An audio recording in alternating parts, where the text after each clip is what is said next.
Good morning. ഈ doctor നന്ദകുമാറിന്റെ room ഏതാ? എടോ എനിക്ക് ചെവിടി കേട്ടൂടെ? ലെഫ്റ്റ് പോയി 5th ഫ്ലോർ. അന്ന് പിന്നെ പറഞ്ഞൂടെ? പേരെന്താ? വാടവിടെ. ഡോക്ടർ സ്വന്തം മുറി മറന്നായിരിക്കും. ഡോക്ടർക്ക് മെന്റൽ പ്രോബ്ലം വല്ലതും ഉണ്ടോന്നാ സംശയം. ആവോ.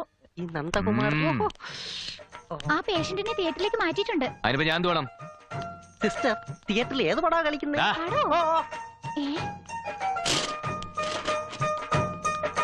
Doctor, hi.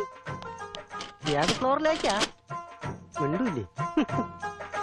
ഡോക്ടർ, ബി ബ്ലോക്കിലെ 62 നമ്പർ പേഷ്യന്റിന് പെയിൻ മാറുന്നില്ല. ഡോസേജ് കൂട്ടിയിട്ട് ഓവറൻ കൊടുക്കട്ടെ? ഓ, അത് കുറച്ച് ഓവറായിട്ട് കൊടുത്തോളൂ. പിന്നല്ല, സംശയമൊക്കെ നമ്മളെടുത്താ ചോദിക്കണേ. നന്ദകുമാർ.